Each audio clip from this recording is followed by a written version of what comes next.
வணக்கம். ஜம் செய்திகளுக்காக தமிழ் மொழி. இந்திய நேரப்படி மதியம் 1:30 மணி செய்திகள். முதலில் ஜம் தலைப்புச் செய்திகளை காணலாம்.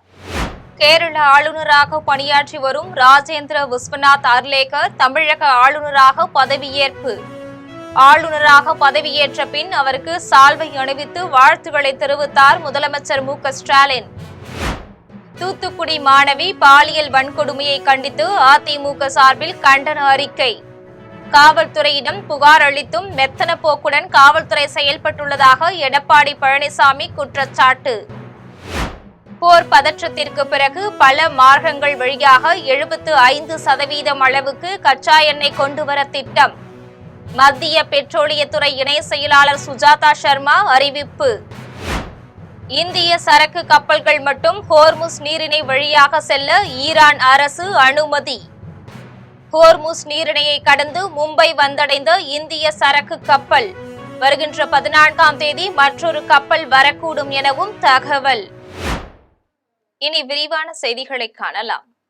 கேரள ஆளுநராக பணியாற்றி வரும் ராஜேந்திர விஸ்வநாத் அர்லேக்கர் தமிழக ஆளுநராக பதவியேற்றுக் கொண்டார். சென்னை கிண்டியில் உள்ள மக்கள் மாளிகையில் தமிழ்நாடு ஆளுநர் பதவியேற்பு விழா நடைபெற்றது. விழாவில் சென்னை உயர்நீதிமன்ற தலைமை நீதிபதி சுஷ்ருத் அரவிந்த் தர்மாதிகாரி முன்னிலையில் கேரள ஆளுநராக பணியாற்றி வரும் ராஜேந்திர விஸ்வநாத் அர்லேக்கர் தமிழக ஆளுநராக பதவியேற்றுக் கொண்டார். தொடர்ந்து தமிழக முதலமைச்சர் மு.க.ஸ்டாலின் அவருக்கு சால்வை அணிவித்து பூங்கொத்து கொடுத்து வாழ்த்துக்களை தெரிவித்தார். இந்நிகழ்வில் துறை சார்ந்த அரசு அதிகாரிகள், அமைச்சர்கள் என பலர் கலந்து கொண்டனர். அதிமுக பொதுச் செயலாளர் எடப்பாடி பழனிசாமி தூத்துக்குடி மாணவி பாலியல் வன்கொடுமையை கண்டித்து கண்டன அறிக்கை வெளியிட்டுள்ளார்.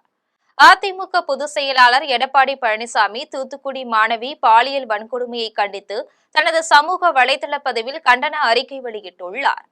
அதில் தூத்துக்குடியில் 12ஆம் வகுப்பு மாணவி பாலியல் வன்கொடுமைக்கு ஆளாக்கப்பட்டு உயிர்மாய்க்கம் செய்யப்பட்ட செய்தி கேட்டு அதிர்ச்சியடைந்துள்ளதாக தெரிவித்தார். சிறுமியை காணவில்லை என உறவினர்கள் காவல்துறையிடம் புகார் அளித்தும் மெத்தன போக்குடன் காவல்துறை செயல்பட்டுள்ளது என்றும், இந்த வெட்கக்கேடான செயல் திமுக ஆட்சியின் லட்சணத்தை வெட்ட வெளிச்சமாக்கியுள்ளது என்றும் குற்றம் சாட்டினார். பாலியல் குற்றத்திற்கான எச்சரிக்கை இருந்தும் அதை தடுக்காமல் குற்றவாளிகளை கண்டறிந்து நடவடிக்கை எடுக்காமலும் இருக்கும் திமுக அரசுக்கு தனது கண்டனத்தை தெரிவித்தார். இதையடுத்து குற்றவாளிகள் அனைவரையும் உடனடியாக கைது செய்து அனைவர் மீதும் கடுமையான சட்ட நடவடிக்கை எடுக்க வேண்டும் என வலியுறுத்தினார். போர் பதற்றத்திற்கு பிறகு பல மார்க்கங்கள் வழியாக 75% அளவுக்கு கச்சா எண்ணெய் வந்து கொண்டிருக்கிறது என மத்திய பெட்ரோலியத்துறை இணை செயலாளர் சுஜாதா சர்மா தெரிவித்துள்ளார். அமெரிக்கா, இஸ்ரேல் மற்றும் ஈரான் இடையேயான போர் 12வது நாளாக நீடித்து வருகிறது. தொடர்ந்து வளைகுடா நாடுகளில் இருந்து ஹார்முஸ் ஜலசந்தியில் சரக்கு கப்பல்களை ஈரான் தடுத்து நிறுத்தியது. இதனால் இந்தியாவில் எரிவாயு, பெட்ரோல், டீசல் தட்டுப்பாடு ஏற்பட்டுள்ளது. இது தொடர்பாக பெட்ரோலியத்துறை இணை செயலாளர் சுஜாதா சர்மா பேசிய போது, LNG எனப்படும் திரவமாக்கப்பட்ட இயற்கை எரிவாயுவுடன் 2 சரக்கு கப்பல்கள் இந்தியாவை நோக்கி வந்து கொண்டிருக்கின்றன என்றும், சமையல் கேஸ் சிலிண்டருக்கு தட்டுப்பாடு ஏற்படாது என்றும் தெரிவித்துள்ளார். போர் பதற்றத்திற்கு பிறகு பல மார்க்கங்கள் வழியாக 75% அளவுக்கு கச்சா எண்ணெய் வந்து கொண்டிருக்கிறது என்றும், இது வழக்கத்தை விட கூடுதல் என்றும் குறிப்பிட்டார். இதனால் நுகர்வோர் முண்டியடித்துக் கொண்டிய அவசியம் இல்லை என்றும், முன்பை விட கூடுதலாக உற்பத்தியை அதிகரித்து வருகின்றனர் என்றும் கூறினார். இந்திய சரக்கு கப்பல்கள் மட்டும் ஹோர்முஸ் நீரிணை வழியாக செல்லலாம் என்று ஈரான் வெளியுறவுத்துறை அமைச்சர் அறிவித்துள்ளார். ஈரான் மீது இஸ்ரேலும் அமெரிக்காவும் ஒன்றிணைந்து தாக்குதல் நடத்தியதை தொடர்ந்து ஈரான் ஹோர்முஸ் நீரிணையை மூடுவதாகவும், தடையை மீறி செல்லும் எண்ணெய் கப்பல்கள் மீது தாக்குதல் நடத்தப்படும் எனவும் ஈரான் எச்சரிக்கை விடுத்திருந்தது. இந்நிலையில் துபாயிலிருந்து குஜராத் துறைமுகம் நோக்கி வந்து கொண்டிருந்த தாய்லாந்து எண்ணெய் கப்பல் ஹோர்முஸ் நீரிணையை கடக்கும் போது ஈரான் ராணுவம் ஏவுகணை வீசி தாக்குதல் நடத்தியது. தொடர்ந்து அடுத்தடுத்து பிரிட்டன், ஜப்பான் சரக்கு கப்பல்கள் மீதும் தாக்குதல் நடத்தியதால் பெரும் பரபரப்பை ஏற்படுத்தியுள்ளது. இதனிடையே வளைகுடா நாடுகளில் இருந்து ஹோர்முஸ் நீரிணை வழியாக கச்சா எண்ணெய் மற்றும் எரிபொருட்களை இந்தியாவுக்கு கொண்டு வரும் சரக்கு கப்பல்களை அனுமதிப்பது குறித்து ஈரான் வெளியுறவு அமைச்சர் அப்பாஸ் அரக்சியுடன் இந்திய மத்திய வெளியுறவுத்துறை அமைச்சர் ஜெய்சங்கர் பேச்சுவார்த்தை நடத்தியிருந்தார். இந்த பேச்சுவார்த்தை முடிவில் ஹோர்முஸ் நீரிணையை கடக்க இந்திய சரக்கு கப்பல்களுக்கு மட்டும் ஈரான் அரசு அனுமதித்துள்ளது. இதன்படி இந்திய கொடியுடன் வந்த புஷ்பக் மற்றும் பரிமல் ஆகிய 2 சரக்கு கப்பல்களும் ஹோர்முஸ் நீரிணையை பாதுகாப்பாக கடந்ததாக தகவல்கள் வெளியாகியுள்ளது. இதில் ஒரு சரக்கு கப்பல் மட்டும் மும்பை வந்தடைந்தது. மேலும் மற்றொரு கப்பல் வருகின்ற 14ஆம் தேதி வரக்கூடும் எனவும் தகவல் வெளியாகியுள்ளது. மத்திய பாஜக அரசு தமிழகத்திற்கு வழங்க வேண்டிய கல்வி நிதி மற்றும் 100 நாள் வேலைவாய்ப்பு திட்ட நிதியை வழங்காமல் வஞ்சிக்கிறது என்று துணை முதலமைச்சர் உதயநிதி குற்றம் சாட்டியுள்ளார். அரியலூர் மாவட்டம் ஆண்டிமடத்தில் புதிதாக கட்டப்பட்டுள்ள அண்ணா மற்றும் கலைஞர் சிலைகளையும், தேவனூரில் முன்னாள் மாநிலங்களவை உறுப்பினருமான மறைந்த சிவசுப்பிரமணியன் நினைவு நூலகத்தையும் துணை முதலமைச்சர் உதயநிதி திறந்து வைத்தார். தொடர்ந்து அவர் நிகழ்ச்சியில் பேசிய போது, அதிமுக முன்னாள் அமைச்சர்களை இடி மற்றும் சிபிஐ சோதனைகள் மூலம் அமித்ஷா மிரட்டி வைத்துள்ளதாக தெரிவித்தார். ஆனால் இதுபோன்ற மிரட்டல்களுக்கு திமுக தொண்டன் கூட அஞ்சமாட்டான் என்று கூறினார். பின்னர் மத்திய பாஜக அரசு தமிழகத்திற்கு வழங்க வேண்டிய கல்வி நிதி மற்றும் 100 நாள் வேலைவாய்ப்பு திட்ட நிதியை வழங்காமல் வஞ்சிக்கிறது என்று குற்றம் சாட்டினார். அண்ணல் அம்பேத்கர் திட்டம் மூலம் திமுக ஆட்சியில் 380 மாணவர்கள் பயனடைந்துள்ளனர் என்று துணை முதலமைச்சர் உதயநிதி தெரிவித்துள்ளார். கடலூர் மாவட்டம் திட்டக்குடியில் கடலூர் மேற்கு மாவட்ட திமுக சார்பு அணிகளின் நிர்வாகிகள் சந்திப்பு கூட்டம் நடைபெற்றது. இந்நிகழ்வில் துணை முதலமைச்சர் உதயநிதி கலந்து கொண்டு பேசிய போது, முந்தைய அதிமுக ஆட்சியில் போடப்பட்ட புரிந்துணர்வு ஒப்பந்தங்களை விட திமுக ஆட்சியில் ஏராளமான புரிந்துணர்வு ஒப்பந்தங்கள் போடப்பட்டுள்ளன என்றார். அண்ணல் அம்பேத்கர் திட்டம் மூலம் திமுக ஆட்சியில் 380 மாணவர்கள் பயனடைந்துள்ளனர் என்றும், கடலூரில் 15,000 கலைஞர் கனவு இல்லங்கள் கட்டப்பட்டுள்ளன என்றும் தெரிவித்தார். இந்நிகழ்ச்சியில் அமைச்சர் கணேசன் மற்றும் கட்சி நிர்வாகிகள் ஏராளமானோர் கலந்து கொண்டனர். திருச்சி சாலை சந்திப்பில் வ.உ.சி. சிலை அருகே பூங்கா அமைப்பதற்கு அமைச்சர் பெரியசாமி அடிக்கல் நாட்டி பணிகளை தொடங்கி வைத்தார். திண்டுக்கல் மாவட்டம் திருச்சி சாலை சந்திப்பில் வ.உ.சி. சிலை அருகில் 10 லட்சம் ரூபாய் மதிப்பில் பூங்கா அமைப்பதற்கு அமைச்சர் பெரியசாமி அடிக்கல் நாட்டி பணிகளை தொடங்கி வைத்தார். தொடர்ந்து அவர் நிகழ்ச்சியில் பேசிய போது, செக்கிழுத்த செம்மல் வ.உ. சிதம்பரம் பிள்ளையின் தியாகங்களை நினைவுகூரும் வகையிலும், அவரை பற்றி இன்றைய சமூகத்தினர் தெரிந்து கொள்ளும் வகையிலும் பூங்கா அருகில் நூலகம் அமைக்கப்படும் என்று தெரிவித்தார். இந்நிகழ்வில் மாவட்ட ஆட்சியர் சரவணன், சட்டமன்ற உறுப்பினர் செந்தில்குமார், மாநகராட்சி மேயர் இளமதி, துணை மேயர் ராஜப்பா, ஆணையாளர் செந்தில் முருகன் ஆகியோர் கலந்து கொண்டனர். திருநின்றவூர் நகராட்சியில் பல்வேறு புதிய திட்ட பணிகளுக்காக அமைச்சர் நாசர் அடிக்கல் நாட்டி பணிகளை தொடக்கி வைத்தார். திருவள்ளூர் மாவட்டம் ஆவடி அருகே திருநின்றவூரில் 2 கோடி ரூபாய் மதிப்பீட்டில் புதிய சிமெண்ட் சாலை அமைத்தல், ஆழ்துளை குழாய் கிணறு மற்றும் குடிநீர் குழாய்கள் அமைத்தல், மேல்நிலை நீர்த்தேக்க தொட்டி அமைத்தல் என பல்வேறு திட்டப்பணிகளுக்காக அடிக்கல் நாட்டு விழா நடைபெற்றது. விழாவில் அமைச்சர் நாசர் கலந்து கொண்டு அடிக்கல் நாட்டி பணிகளை தொடக்கி வைத்து பொதுமக்களுக்கு இனிப்புகள் வழங்கினார். இந்நிகழ்வில் நகராட்சி ஆணையர் ஜீவிதா, நகராட்சி பொறியாளர் குமார், நகர்மன்ற தலைவர், துணைத் தலைவர் சரளா நாகராஜன், நகர செயலாளர் ரவி, இலக்கிய அணி யோகா உள்ளிட்ட அரசு நிர்வாகிகள், கட்சி நிர்வாகிகள் கலந்து கொண்டனர். திமுக அரசு ஆண்களை விட பெண்கள் புத்திசாலிகள் என உணர்த்தி பெண்களை வீட்டிலிருந்து வெளியே கொண்டு வந்தது என்று அமைச்சர் ராமச்சந்திரன் தெரிவித்துள்ளார். விருதுநகர் மாவட்டம் அருப்புக்கோட்டையில் தமிழ்நாடு மாநில ஊரக இயக்கம் சார்பில் மகளிர் சுய உதவி குழுக்களுக்கு கடன் வழங்கும் நிகழ்ச்சி நடைபெற்றது. நிகழ்ச்சியில் அமைச்சர் ராமச்சந்திரன் கலந்து கொண்டு மொத்தம் 1071 பயனாளிகளுக்கு 17 கோடியே 80 லட்சம் ரூபாய் மதிப்பிலான கடன் உதவிகளை வழங்கினார். தொடர்ந்து நிகழ்ச்சியில் பேசிய போது, திமுக அரசு ஆண்களை விட பெண்கள் புத்திசாலிகள் என உணர்த்தி பெண்களை வீட்டிலிருந்து வெளியே கொண்டு வந்தது என்று தெரிவித்தார். மேலும் பெண் ஆணிற்கு எந்த வகையிலும் குறைந்தவர் அல்ல, ஆணுக்கு நிகரானவர் என்று தெரிவித்தார். இதையடுத்து ஆண் சிங்கம் வேட்டைக்கு செல்லாமல் பெண் சிங்கம் வேட்டையாடி உணவை ஆண் சிங்கத்திற்கு அளிப்பது போல் பெண் சிங்கங்களாகிய நீங்கள்தான் இந்த நாட்டின் எதிர்காலத்தை வழிநடத்துகிறீர்கள் என்று கூறினார். உழவர்கரையில் நடைபெற்ற நலத்திட்ட உதவிகள் வழங்கும் விழாவில் சட்டமன்ற உறுப்பினர் சிவசங்கர் கலந்து கொண்டு பயனாளிகளுக்கு நலத்திட்ட உதவிகளை வழங்கினார். புதுச்சேரி மாநிலம் உழவர்கரை சட்டமன்ற உறுப்பினர் அலுவலகத்தில் நலத்திட்ட உதவிகள் வழங்கும் விழா நடைபெற்றது. விழாவில் சட்டமன்ற உறுப்பினர் சிவசங்கர் கலந்து கொண்டு 173 நபர்களுக்கு ஓய்வூதியம் தொகைக்கான ஆணையையும், 30 குடும்பத்திற்கு பிரதமர் வீடு கட்டும் திட்டத்தின் கீழ் முதல் தவணை தொகையையும், 12 நபர்களுக்கு பட்டா நகலையும் வழங்கினார். இந்நிகழ்வில் துறை சார்ந்த அதிகாரிகள், சட்டமன்ற உறுப்பினர்களின் அலுவலக ஊழியர்கள் மற்றும் பயனாளிகள் ஆகியோர் கலந்து கொண்டனர். கரூர் வழக்கு தொடர்பாக எனக்கு சம்மன் அனுப்பியது போல் அனைத்து அரசியல் கட்சியினருக்கும் சம்மன் அனுப்பப்படுமா என்று சட்டமன்ற உறுப்பினர் செந்தில் பாலாஜி வினவியுள்ளார். கரூர் மாநகராட்சியில் 38 கோடியே 50 லட்சம் ரூபாய் மதிப்பீட்டில் மினி டைட்டில் பார்க் அமைப்பதற்காக சென்னையில் இருந்து முதலமைச்சர் மு.க. ஸ்டாலின் காணொலி காட்சி வாயிலாக அடிக்கல் நாட்டினார். இதைத் தொடர்ந்து டைட்டில் பார்க் அமைய உள்ள இடத்தில் மாவட்ட ஆட்சியர் ரவிக்குமார் தலைமையில் நடைபெற்ற காணொலி காட்சியில் சட்டமன்ற உறுப்பினர்கள் செந்தில் பாலாஜி, சிவகாம சுந்தரி, இளங்கோ, மாவட்ட வருவாய் அலுவலர் விமல்ராஜ், மாநகராட்சி மேயர் கவிதா உள்ளிட்ட முக்கிய நிர்வாகிகள் கலந்து கொண்டனர். நிகழ்ச்சியின் நிறைவில் சட்டமன்ற உறுப்பினர் செய்தியாளர்களை சந்தித்து பேசினார். அப்போது கரூர் வழக்கில் சிபிஐ விசாரணைக்கு அழைத்தது தொடர்பான கேள்விக்கு எந்த அடிப்படையில் சிபிஐ இந்த சம்மனை அனுப்பியுள்ளார்கள் என தெரியவில்லை. இந்த நிகழ்ச்சியை நடத்தியது ஒரு இயக்கம். ஆனால் மருத்துவமனைக்கு சென்று உதவிய எனக்கு சம்மன் அனுப்புகிறார்கள் என்றால் என்னை போலவே மருத்துவமனைக்கு வந்த அத்தனை அரசியல் கட்சியினருக்கும் சம்மன் அனுப்ப வேண்டும் என்பதுதானே நியாயம் என்று கேள்வி எழுப்பினார். தொடர்ந்து இதை பற்றி நான் கூடுதலாக கருத்து எதுவும் தெரிவிக்க விரும்பவில்லை என்று தெரிவித்தார். கீழப்பந்தை, கொர்க்கை ஆகிய ஊராட்சிகளில் புதிய தார் சாலை அமைப்பதற்கு சட்டமன்ற உறுப்பினர் ஜோதி பூமி பூஜை செய்து பணிகளை தொடக்கி வைத்தார். திருவண்ணாமலை மாவட்டம் செய்யாறு அருகில் கீழப்பந்தை, கொர்க்கை ஆகிய ஊராட்சிகளில் 26 லட்சம் ரூபாய் மதிப்பில் புதிய தார் சாலை அமைப்பதற்கு சட்டமன்ற உறுப்பினர் பூமி பூஜை செய்து பணிகளை தொடக்கி வைத்தார். இதைத் தொடர்ந்து துர்கை கிராமத்தில் 7 லட்சம் ரூபாய் மதிப்பீட்டில் கட்டப்பட்ட நாடக மேடையை திறந்து வைத்து மக்களுக்கு இனிப்புகள் வழங்கினார். இதையடுத்து திருவத்தூரில் 15 லட்சம் ரூபாய் மதிப்பீட்டில் புதிதாக அமைக்கப்பட்டுள்ள சாலையை மக்கள் பயன்பாட்டிற்கு திறந்து வைத்தார். இதில் வட்டார வளர்ச்சி அலுவலர்கள், ஒன்றிய செயலாளர்கள் ராஜ்குமார், பார்வதி, ஸ்ரீனிவாசன், பார்த்திபன், மகாராஜன், நகரமன்ற தலைவர் மோகனவேல் உள்ளிட்ட பலர் கலந்து கொண்டனர். திமுக தலைமையிலான இந்த மக்கள் விரோத மன்னர் ஆட்சியை அகற்றி எம்ஜிஆர் மற்றும் ஜெயலலிதா ஆகியோரின் பொற்கால ஆட்சியை மீண்டும் தமிழகத்தில் அமைத்து காட்டுவோம் என வி.கே. சசிகலா தெரிவித்துள்ளார். விழுப்புரம் மாவட்டம் திண்டிவனத்தில் மஸ்ஜிதே ரஹ்மானியா பள்ளிவாசலில் முன்னாள் நகர்மன்ற உறுப்பினர் முகமது ஷெரீப் தலைமையில் சிறப்பு இப்தார் நோன்பு திறப்பு நிகழ்ச்சி நடைபெற்றது. இதில் மறைந்த முன்னாள் முதலமைச்சர் ஜெயலலிதாவின் தோழி வி.கே. சசிகலா கலந்து கொண்டு சிறப்புரையாற்றினார். அப்போது திமுகவை யார் உறுதியோடு எதிர்க்கிறார்களோ அவர்கள்தான் நம் இரு பெரும் தலைவர்களின் வழியில் வந்தவர்கள் என்றார்.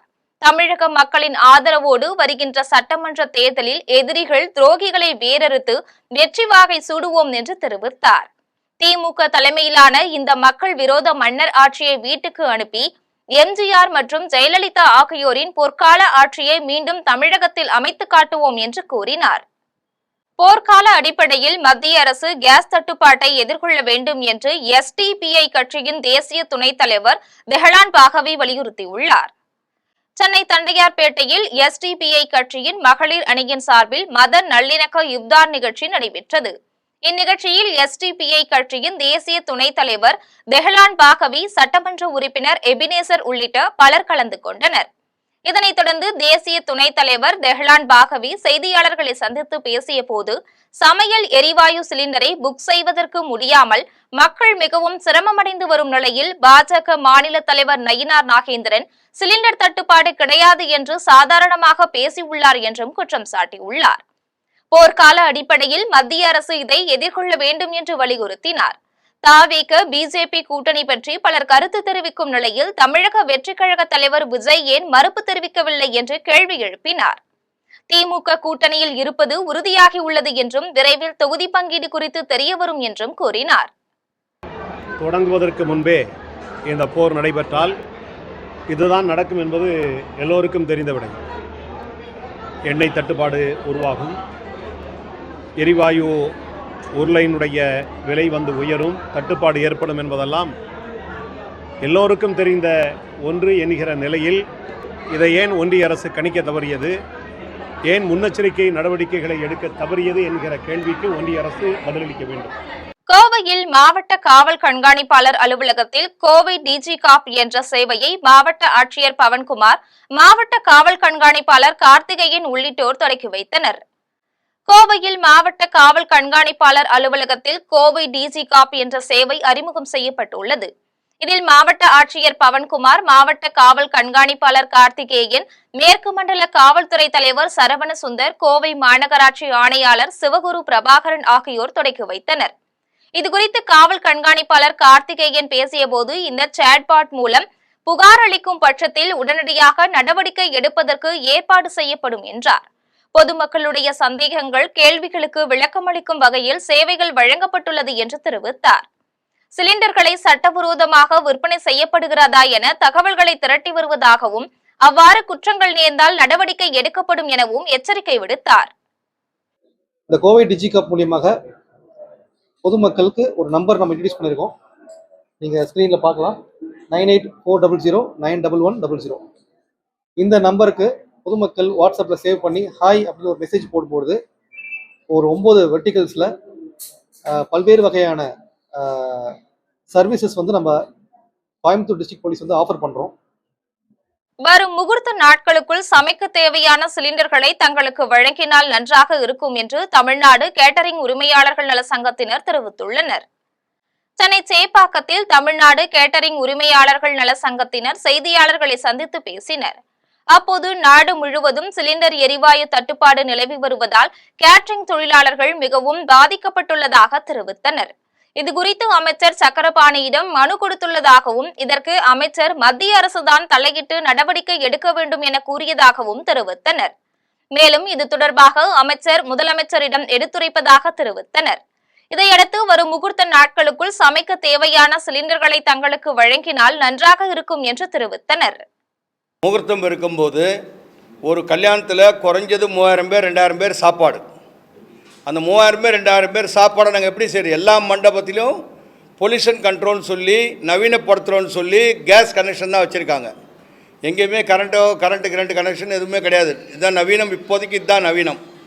இப்போ இது கட்டடப்பு இந்த கேஸ்லேருந்து கட்டடுப்புக்கு மாற்றுறதுக்கு இப்போ முடியாது. ஏன் காரணம் என்னென்னா எல்லாம் முதல் மாடி 2வது மாடி அப்படி கிச்சன் வச்சுருக்குறாங்க. அதனால் கிச்சனுக்கு தனியாக லிஃப்ட்டு, கஸ்டமருக்கு தனியாக, கெஸ்ட்டுக்கு தனியாக லிஃப்ட்டெல்லாம் வச்சுருக்குறாங்க. ஸோ அதனால் வந்து இப்போ வந்து திரும்பி கட்டடுப்புக்கு இப்போ உடனடியாக மாற்றுறாங்களோ மாற்ற முடியுமோ அதெல்லாம் நமக்கு தெரியாது. அது மண்டபம் ஓனர்கிட்ட தான் கேட்கணும். ஆனால் இப்போதைக்கு இந்த ஃபங்க்ஷன் நடத்துறதுக்கு இந்த 1 மாத காலத்துக்கு ஃபங்க்ஷன் நடத்துறதுக்கு எங்களுக்கு வழியே தெரியல. சிலிண்டர் எரிவாயு தட்டுப்பாட்டால் உணவு கடைகளில் மீண்டும் விறகில் சமைக்கும் சூழல் ஏற்பட்டு வருகிறது என்று கடை உரிமையாளர் தெரிவித்துள்ளார். திண்டுக்கல் மாவட்டம் கொடைக்கானல் மற்றும் அதன் சுற்றுவட்டார பகுதிகளில் சிலிண்டர் எரிவாயு தட்டுப்பாட்டால் உணவு கடைகள் மூடப்பட்டுள்ளது. இதுகுறித்து கடை உரிமையாளர் செய்தியாளர்களை சந்தித்து பேசினார். அப்போது சிலிண்டர் எரிவாயு தட்டுப்பாட்டால் பல சரக்கு கடைகளில் தற்போது விறகுகள் விற்பனைக்கு வைக்கப்பட்டு வருகின்றனர். மேலும் ஒரு சில உணவு விடுதிகளில் முன்னெச்சரிக்கை நடவடிக்கையாக விறகுகள் அதிகமாக வாங்கி அடுக்கி வைக்கப்பட்டிருக்கிறது. ஆனாலும் விறகு அடுப்பு மூலமாக அனைத்து சமையல்களும் செய்ய முடியாது என தெரிவித்தார். பின்னர் இதேபோல் தொடர்ந்து நீடித்தால் அனைத்து கடைகளும் மூடப்படும் சூழலும் ஏற்படும் என்றார். இதனால் சுற்றுலா பயணிகள் அவதியடைவர் என்று கூறினார்.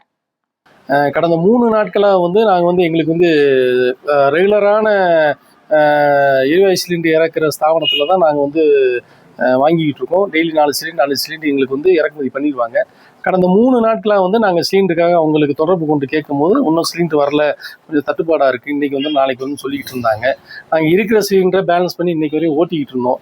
குனியமுத்தூரில் நடைபெற்ற இப்தார் நோன்பு திறக்கும் நிகழ்ச்சியில் இஸ்லாமியர்கள் மட்டுமின்றி பல்வேறு சமுதாயத்தினர் கலந்து கொண்டு நிகழ்ச்சியை சிறப்பித்தனர்.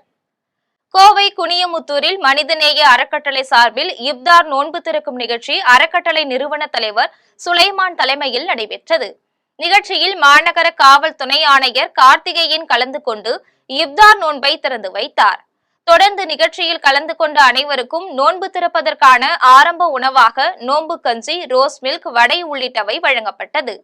இதைத் தொடர்ந்து அசைவ உணவும் அனைவருக்கும் வழங்கப்பட்டது. இதில் ஆலோசகர் சாதிக், உம்மர், சீதாராமன், நிஜாமுதீன், ஜமாத் தலைவர் இனாயத்துல்லா, திமுக மாநகர மாவட்ட துணை செயலாளர் அப்பாஸ் கலீல், கவுன்சிலர் அகமது கபீர் உள்ளிட்ட பலர் கலந்து கொண்டனர். குரோம்பேட்டையில் ரம்ஜான் பண்டிகையை முன்னிட்டு இஸ்லாமிய சகோதர சகோதரிகளுக்கு நலத்திட்ட உதவிகள் வழங்கும் நிகழ்ச்சி நடைபெற்றது. சென்னை குரோம்பேட்டையில் ரம்ஜான் பண்டிகையை முன்னிட்டு தொழிலதிபர் ஹக்கீம் மற்றும் திமுக 26வது வட்டக்கழக செயலாளர் முஜிபுர் ரகுமான் தலைமையில் நலத்திட்ட உதவிகள் வழங்கும் நிகழ்ச்சி நடைபெற்றது. இந்நிகழ்ச்சிக்கு சிறப்பு அழைப்பாளராக சட்டமன்ற உறுப்பினர் கருணாநிதி, தாம்பரம் மாநகராட்சி 2வது மண்டல குழு தலைவர் ஜோசப் அண்ணாதுரை ஆகியோர் கலந்து கொண்டனர். இதன் பின்னர் 300க்கும் மேற்பட்ட இஸ்லாமிய சகோதர சகோதரிகளுக்கு நலத்திட்ட உதவிகள் அடங்கிய தொகுப்பு பைகளை வழங்கி வாழ்த்து தெரிவித்தனர். இந்நிகழ்ச்சியில் பல்லாவரம் தெற்கு பகுதி செயலாளர் பெர்னாட், குரோம்பேட்டை காயிதே மில்லத் நினைவு ஜும்பா மசூதியின் தலைவர் முகமது காசிம் உள்ளிட்ட பலர் கலந்து கொண்டனர். கிருஷ்ணராயபுரம் அருகே விவசாயி வீட்டின் பூட்டை உடைத்து 19 பவுன் நகைகளை மர்ம நபர்கள் திருடி சென்றுள்ளனர். கரூர் மாவட்டம் வெள்ளையநாயக்கர் களத்தை சேர்ந்தவர் விவசாயி முருகேசன். இவர் தனது மனைவி மற்றும் மகன் குடும்பத்தினருடன் வசித்து வருகிறார். இதைத் தொடர்ந்து அவர் தனது தோட்டத்திற்கு வேலைக்கு சென்றார். இவரது மனைவி கோவிலுக்கு சென்ற நிலையில் இவரது மருமகள் மாமனாருக்கு சாப்பாடு கொடுப்பதற்காக தோட்டத்திற்கு சென்றுள்ளார். அப்போது இந்த சந்தர்ப்பத்தை பயன்படுத்திக் கொண்ட மர்ம நபர்கள் வீட்டின் பூட்டை உடைத்து உள்ளே இருந்து 19 பவுன் தங்க நகைகள், 5 ஜோடி வெள்ளி கொலுசுகள் மற்றும் 2000 பணத்தினை கொள்ளையடித்து சென்றனர். உணவு அருந்திய பின்னர் தனது கால்நடைகளுக்கு தீவனம் வைப்பதற்காக வீட்டிற்கு வந்த முருகேசன் வீட்டின் பூட்டு உடைக்கப்பட்டிருப்பதை கண்டு அதிர்ச்சி அடைந்தார். இது தொடர்பாக லாலாப்பேட்டை காவல்துறையினருக்கு தகவல் தெரிவித்தார். சம்பவ இடத்திற்கு வந்த காவல்துறையினர் ஆய்வு செய்து விசாரணை மேற்கொண்டனர். பட்ட பகலில் நடந்த இந்த திருட்டு சம்பவம் அப்பகுதியில் பெரும் பரபரப்பை ஏற்படுத்தியுள்ளது. விளாத்திக்குளம் அருகே 12ஆம் வகுப்பு பள்ளி மாணவி மர்மமான முறையில் இறந்துள்ளதால் நீதி கேட்டு உறவினர்கள் மற்றும் பொதுமக்கள் சாலை மறியல் போராட்டத்தில் ஈடுபட்டனர். தூத்துக்குடி மாவட்டம் வேடநத்தம் கிராமத்தை சேர்ந்தவர்கள் சுப்புராஜ், காளீஸ்வரி தம்பதியர். இவர்களது 17 வயது மகள் குறுக்கு சாலை அரசு மேல்நிலைப் பள்ளியில் 12ஆம் வகுப்பு படித்து வந்தார். இவர் கடந்த மார்ச் 10ஆம் தேதி மாணவி வீட்டிலிருந்து வெளியே சென்றுள்ளார். அப்போது வெகு நேரமாகியும் அவர் வீடு திரும்பாததால் கவலையடைந்த குடும்பத்தினர் உடனடியாக குளத்தூர் காவல் நிலையத்தில் புகார் அளிக்க சென்றனர். இது தொடர்பாக காவல்துறையினர் உடனடியாக நடவடிக்கை எடுக்காமல் விளாத்திக்குளம் அனைத்து மகளிர் காவல் நிலையத்தில் புகார் அளிக்க அறிவுறுத்தினர். இதையடுத்து மாணவியின் உறவினர்கள் மற்றும் கிராம மக்கள் சுமார் 60 பேர் இணைந்து அந்த பகுதியில் தீவிர தேடுதல் பணியில் ஈடுபட்டனர். தொடர்ந்து மார்ச் 11ஆம் தேதி மாலை வேடநத்தம் அருகே உள்ள காட்டுப்பகுதியில் மாணவி முகம் மற்றும் உடலில் காயங்களுடன் ஆடைகள் களைந்த நிலையில் சடலமாக கிடந்ததை கண்டு அதிர்ச்சி அடைந்தனர். தகவல் அறிந்து வந்த காவல்துறையினர் மாணவியின் உடலை மீட்டு தூத்துக்குடி அரசு மருத்துவமனைக்கு உடற்கூராய்வுக்காக அனுப்பி வைத்தனர். இந்த சம்பவத்தால் ஆத்திரமடைந்த மாணவியின் பெற்றோர், உறவினர்கள் மற்றும் கிராம மக்கள் சாலை மறியல் போராட்டத்தில் ஈடுபட்டனர். இதையடுத்து சம்பவ இடத்திற்கு வந்த மாவட்ட காவல் கண்காணிப்பாளர் மதன், சட்டப்பேரவை உறுப்பினர் மார்கண்டேயன் ஆகியோர் பொதுமக்களுடன் பேச்சுவார்த்தை நடத்தினர். தொடர்ந்து பொதுமக்கள் சட்டமன்ற உறுப்பினருடன் வாக்குவாதத்தில் ஈடுபட்டனர். இதன் பின்னர் உடலை வாங்க மறுத்து போராட்டத்தில் ஈடுபட உள்ளதாகவும் தெரிவித்தனர்.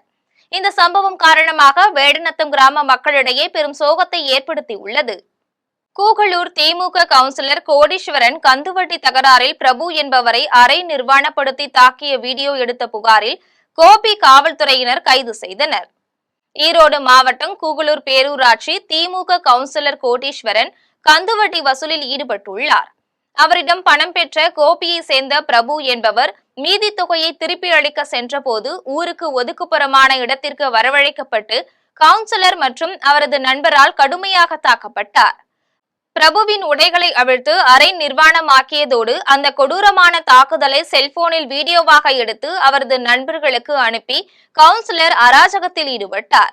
இந்த சம்பவத்தால் படுகாயமடைந்து கோபி அரசு மருத்துவமனையில் சிகிச்சை பெற்று வரும் பிரபு அளித்த புகாரின் பேரில் கோபி காவல்துறையினர் வழக்கு பதிவு செய்து கவுன்சிலர் கோடீஸ்வரன் உள்ளிட்ட இருவரையும் கைது செய்து நீதிமன்ற காவலுக்கு அனுப்பி வைத்துள்ளனர்.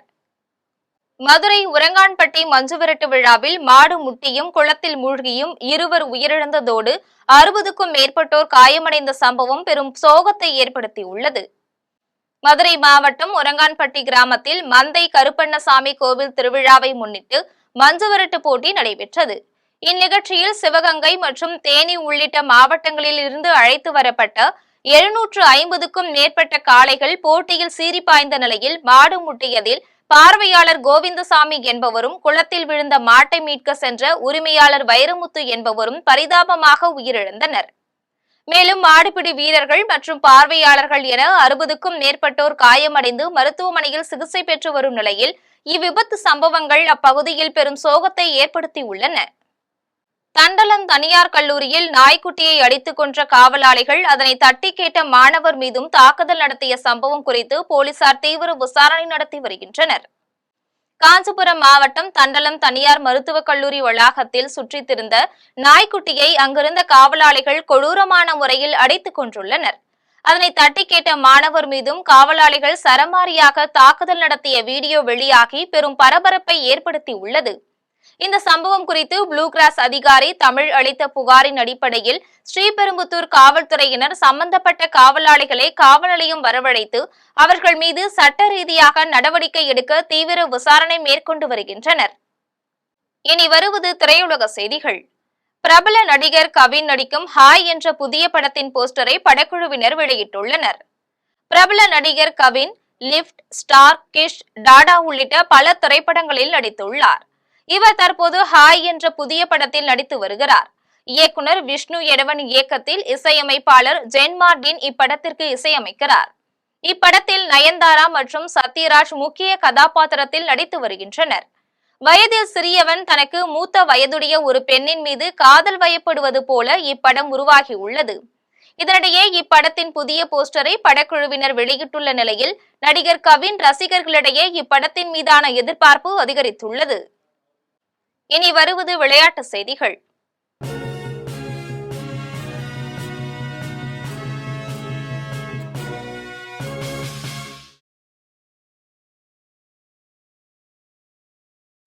இந்தியன் வெல்ஸ் ஓபன் டென்னிஸ் தொடரின் 4வது சுற்று போட்டியில் நவோமி ஒசாகாவை நேர் செட்டில் வீழ்த்தி அரினா சபலென்கா காலிறுதி போட்டிக்கு முன்னேறியுள்ளார். அமெரிக்காவில் இந்தியன் வெல்ஸ் ஓபன் டென்னிஸ் தொடரின் பெண்கள் ஒற்றையர் பிரிவின் 4வது சுற்று போட்டி நடைபெற்றது. இந்த போட்டியில் பெலாரஸின் அரினா சபலென்கா ஜப்பானின் நவோமி ஒசாகாவுடன் மோதினார். இதில் மிகவும் அதிரடியாக விளையாடிய சபலென்கா 2-0 என்ற நேர் செட் கணக்கில் ஒசாகாவை வீழ்த்தி வெற்றி பெற்றார். இதன் மூலம் பெலாரஸின் அரினா சபலென்கா காலிறுதி போட்டிக்கு முன்னேறினார். இனி வருவது தங்கம், வெள்ளி மற்றும் பங்கு சந்தை விலை நிலவரம்.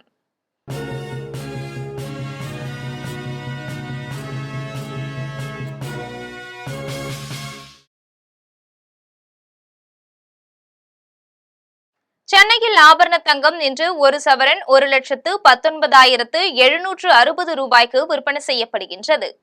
சென்னையில் இன்று ஆபரண தங்கத்தின் விலை கிராமுக்கு 150 ரூபாய் குறைந்து 14,970 ரூபாய்க்கு விற்பனை செய்யப்படுகின்றது.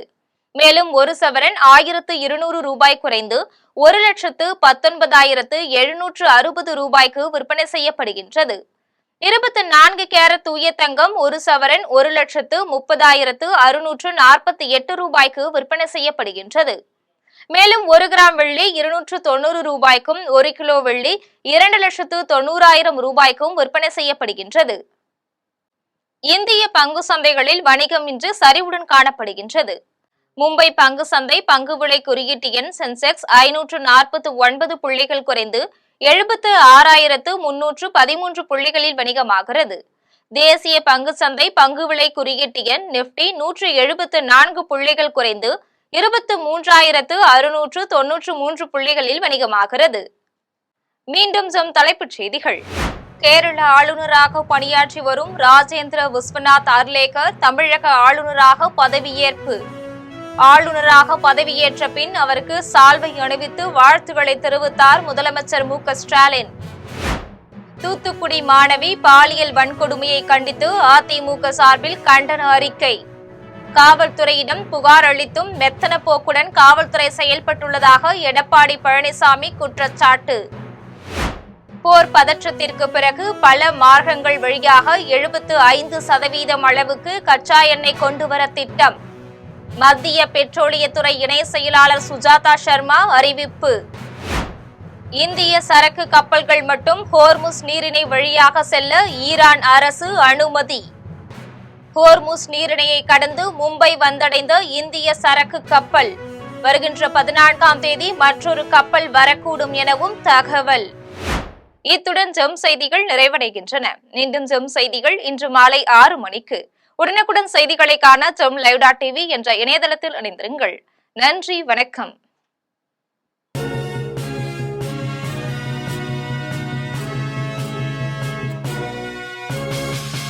உடனுக்குடன் அப்டேட் தெரிந்து கொள்ள ஜெம் டிவி தமிழ் ஆப்பை இன்ஸ்டால் செய்யவும்.